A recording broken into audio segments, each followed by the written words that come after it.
Hello मैत्रिणींनो, नमस्कार. रेखा स्पेशलमध्ये सर्वांचं स्वागत. आज मी गावाकडून छान अशी फ्रेश करडईची भाजी आणलेली आहे. बघा किती मस्त भाजी आहे. गावाकडे थंडीच्या दिवसामध्ये खूपच छान भाज्या मिळतात. मेथीची भाजी, करडईची भाजी, अशा अनेक भाज्या असतात. शक्यतो आपण ह्या पालेभाज्या खायला पाहिजे आणि आपल्याला ह्या हिवाळ्यामध्ये जास्त प्रमाणात मिळतात. चला तर मग आता आपण ही छान निवडून घेऊया. अशा पद्धतीने आपण भाजी छान निवडून घेणार आहोत. अशी छान झटकून घ्यायची.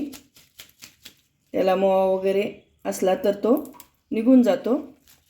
आणि आपण ही 2 पाण्याने स्वच्छ धुवून घेणार आहोत. करडईची भाजी मी 2 पाण्याने स्वच्छ धुवून घेतलेली आहे. आता आपण ही कट करून घेऊया.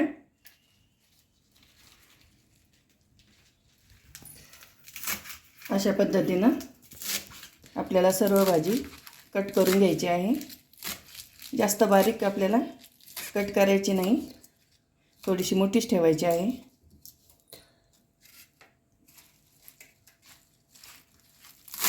तुम्ही देखील अशा पद्धतीने करडईची भाजी नक्की करून बघा. खूपच टेस्टी अशी होती.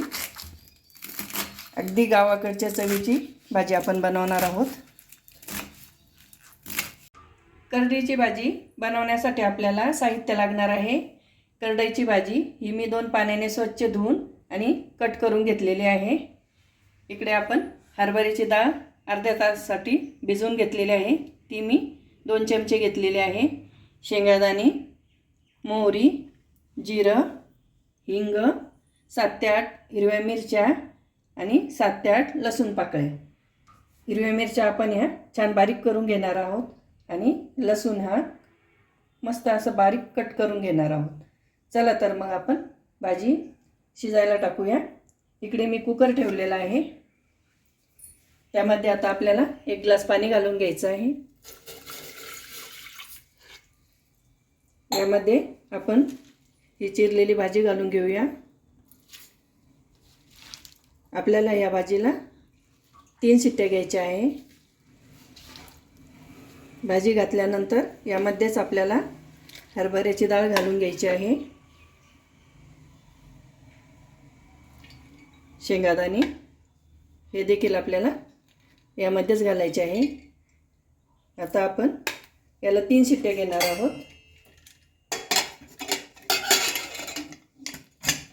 हे बघा आपली भाजी ही छान शिजलेली आहे. ही आपल्याला पळीच्या साहाय्याने किंवा तुमच्याकडे रवी असेल त्या रवीने देखील तुम्ही अशा पद्धतीनं घोटून घेऊ शकता. छान मऊ अशी आपल्याला ही भाजी बनवायची आहे. अशा पद्धतीनं तुम्ही ही घोटून घ्या. त्यामध्ये आता आपल्याला 2 चमचे डाळीचं पीठ घालायचं आहे. तुम्ही त्यामध्ये शेंगदाण्याचा कूट करून देखील घालू शकता. तुम्हाला जसं आवडेल तसं तुम्ही यामध्ये घालू शकता. चला तर आता आपण हे डाळीचं पीठ घालून घेऊया. आपल्याला 2च चमचे घालायचं आहे. म्हणजे आपली भाजी छान चवदार अशी होईल आणि घट्टपणा देखील येईल. अशा पद्धतीनं छान घोटून घेऊया. कढई तापलेली आहे. यामध्ये 2 चमचे तेल घालून घेऊया. आपल्याला तेल हे कमीच वापरायचं आहे. हिरव्या पालेभाजीला तेल कमी लागतं. तेल छान तापलं की त्यामध्ये आपण मोहरी घालून घेऊया. थोडीशी मोहरी,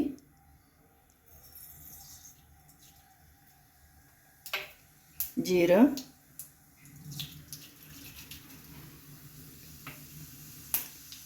जिरे मोहरी छान तडतडली की आपण त्यामध्ये कट केलेला लसूण घालून घेणार आहोत. अशा पद्धतीने मी हे छान असा कट करून घेतलेला आहे.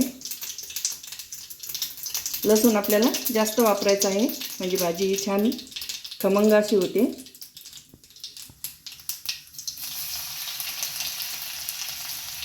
लसूण छान गुलाबी झाला की आपल्याला त्यामध्ये हिरवी मिरची घालायची आहे. ही मी छान अशी बारीक करून घेतलेली आहे.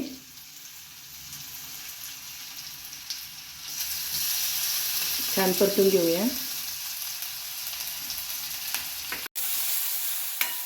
छान परतून झालेला आहे. यामध्ये आपल्याला थोडासा हिंग घालून घ्यायचा आहे.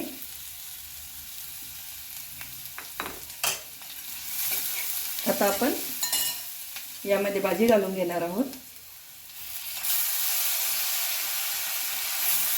खूपच टेस्टी अशी भाजी होती. आपल्या भाजीला आपण छान फोडणी दिलेली आहे. आता आपण 3 ते 4 मिनिट हिला छान शिजायला ठेवणार आहोत. यामध्ये चवीनुसार मीठ घालून घेऊया आणि 4 ते 5 मिनिट आपण हिला मस्त शिजू देणार आहोत. यामध्ये डाळ टाकलेली असते त्यामुळे थोडासा वेळ लागतो, पण आपली भाजी ही खूपच टेस्टी बनेल. चला तर मैत्रिणींनो, तयार झाली आपली अतिशय चटपटीत अशी करडईची भाजी. तुम्ही ही बाजरीच्या भाकरीसोबत किंवा ज्वारीच्या भाकरीसोबत खाऊ शकतात. खूपच छान लागते. अशाच नवनवीन रेसिपी बघण्यासाठी माझ्या चॅनलला लाईक करा, शेअर करा, सबस्क्राईब करायला विसरू नका. धन्यवाद.